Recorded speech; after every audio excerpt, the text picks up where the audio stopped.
¿A dónde va Turquía mientras nos respira en la nuca? Comienzo con una cita. Nuestras unidades continuarán sus operaciones, sea en Estados Unidos u otro país. Podéis estar seguros de que sentirán el aliento de Turquía en la nuca. Puede pasar cualquier cosa, en cualquier momento y en cualquier lugar. Quien hace esta afirmación es Ibrahim Kalin, el portavoz del presidente Erdogan, quien se encuentra al frente de Turquía desde el año 2003. La advertencia fue formulada el 21 de septiembre de 2018 y estaba dirigida a quienes habían fracasado en su pretensión de derrocar al gobierno en 2016. Desde ese intento fallido hasta que acabó el estado de emergencia 2 años después, 160.000 personas fueron detenidas, de las cuales 77.000 fueron acusadas formalmente de terrorismo, entre ellas periodistas, militares, jueces, policías, profesores y diputados. Asimismo, el gobierno también expulsó por decreto a más de 130.000 trabajadores del sector público, entre los que se encontraban desde militares y fiscales hasta administradores de lotería, que en este caso, podríamos decirlo, no tuvieron suerte.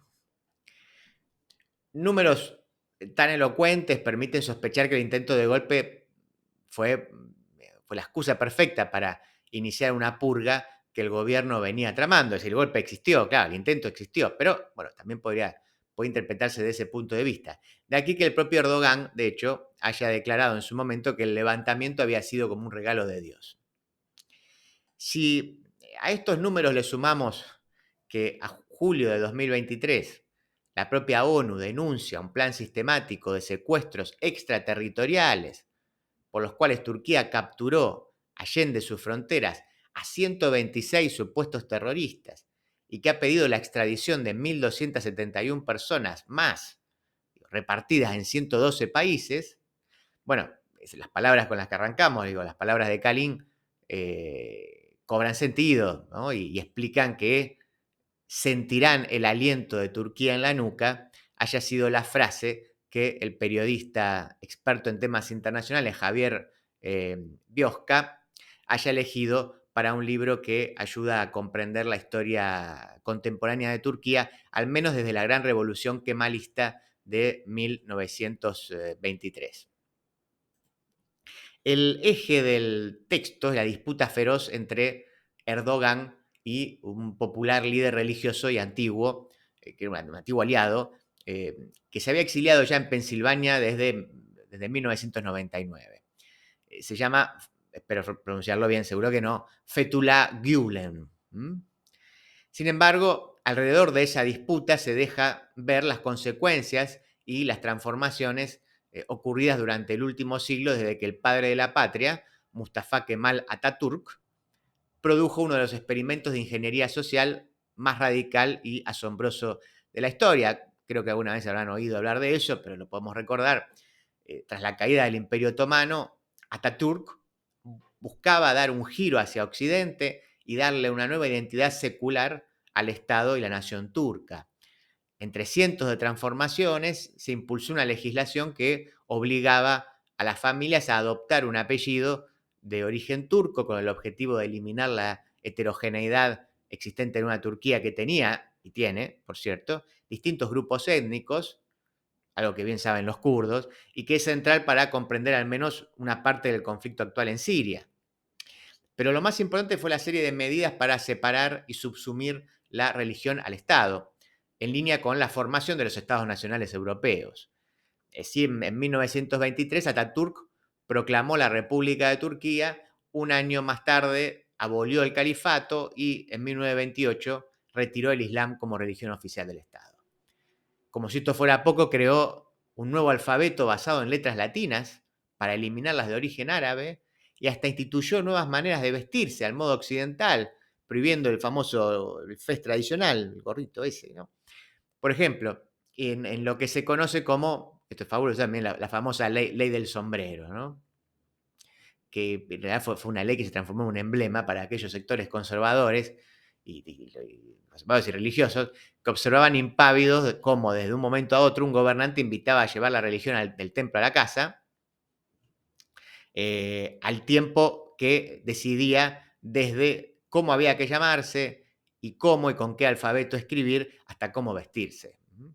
Esta impronta kemalista, a su vez, marcó a fuego al ejército turco, que siempre fue el garante del respeto de estos principios seculares y que intervino con golpes de Estado a lo largo de las décadas subsiguientes cuando interpretaba que esos valores estaban en peligro.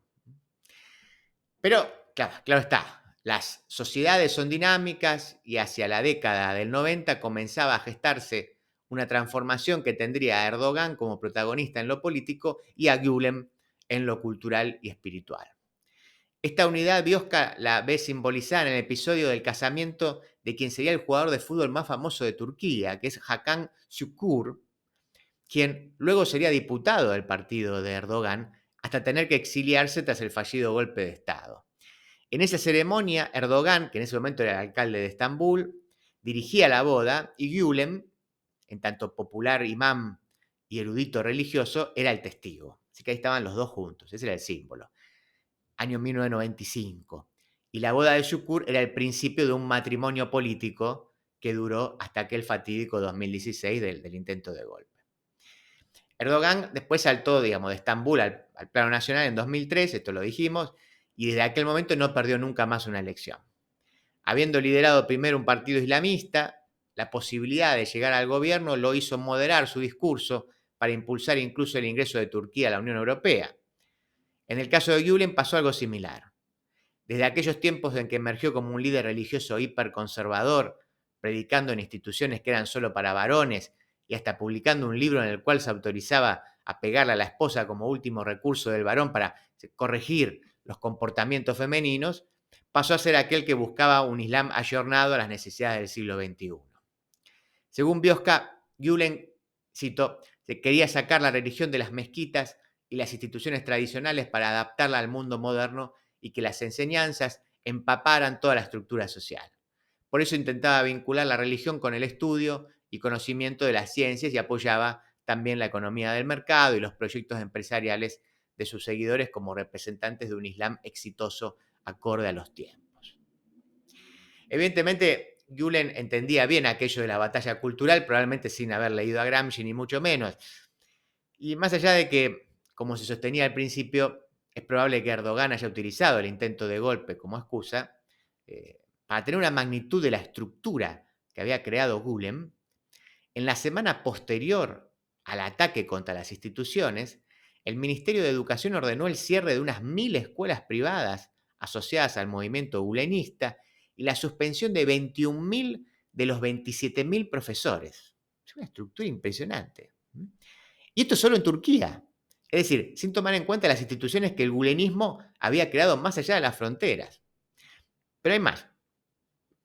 Tras la clausura de las escuelas, Erdogan ordena el cierre de 2.300 empresas, fundaciones, hospitales, colegios y universidades por pertenecer o estar vinculadas a Gülen.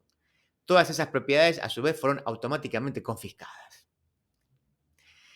La penetración, podríamos decirlo así, en el deep state, ¿no? El estado profundo turco, por parte del gulenismo, era tal que Biosca menciona algunos episodios tragicómicos vinculados al ejército. Escuchen esto que es fabuloso, porque si, como habíamos indicado al principio, el ejército era la institución garante del secularismo por antonomasia, debía ser al mismo tiempo el espacio más preciado para la infiltración. Así, para detectar a los seguidores de Gülen, a los seguidores del imán, comenzaron a estilarse fiestas en las piscinas a las que se invitaba también a las esposas. Y ya lo sabemos, dime qué tipo de traje de baño usas y te diré en qué crees. En esos encuentros, otro elemento a tomar en cuenta era la cuestión de la bebida. Se dice que las mujeres musulmanas, para no ser detectadas, llevaban botellas de alcohol vacías en sus carteras. Ahí también el dicho podría ser, dime qué bebes, etc. Ustedes saben que hay prohibición del alcohol para los islámicos. Bueno, en fin. Pero la obsesión por la detección de los infiltrados creció después de 2016 y se instauró una suerte de algoritmo con unos criterios insólitos que establecían puntajes para determinar quién debía ser investigado. Por ejemplo, haberse divorciado entre 2015 y 2016 sumaba 0,150. Haber planeado unas vacaciones antes del golpe agregaba 0,20. Presentar una jubilación entre julio de 2016 y marzo de 2017 suponía entre 0,2 y 0,4. Del mismo modo que haber estudiado idiomas o haber sido enviado a un puesto en el extranjero vinculado a la OTAN sumaba de 0,1 a 0,3. Entre los 810.000 militares analizados, el algoritmo encontró unos 4.500 gulenistas a ser expulsados de las fuerzas. El libro culmina con otra interesante metáfora acerca del cambio que intenta imponer Erdogan respecto a los principios de la República Turca de Atatürk. Me refiero a aquel que se da a partir del gesto enormemente simbólico de volver a transformar en mezquita la catedral emblemática del Imperio Bizantino. Efectivamente, la Santa Sofía, erigida 1500 años atrás, había sido convertida en mezquita tras la caída de Constantinopla en el siglo XV, pero justamente como parte del proceso de secularización, Atatürk la había transformado en un museo. Sin embargo, en 2020, en un gesto refundacional, Erdogan le devuelve el estatus de mezquita. Cito a Biosca, dice: Erdogan se ha erigido como un Atatürk anti-Atatürk, un líder con valores opuestos al padre de la patria, pero que comparte su modelo de ingeniería social de arriba a abajo para crear una nación para sí mismo. Más allá de esta pretensión refundacional y del modo en que, según Biosca, Erdogan ha logrado doblegar el ejército, someter a los medios de comunicación y crear también un poder judicial adicto, el autor parece encontrar el espacio de esperanza en el hecho de que la fortaleza de las instituciones creadas por Atatürk le pongan límites a lo que, para los opositores a Erdogan, es una deriva autoritaria en clave eurasianista que el líder del partido AKP habría adoptado a partir de 2011, ¿no? Cuando se fortaleció en el poder, habría hecho este giro hacia una mirada más eurasianista.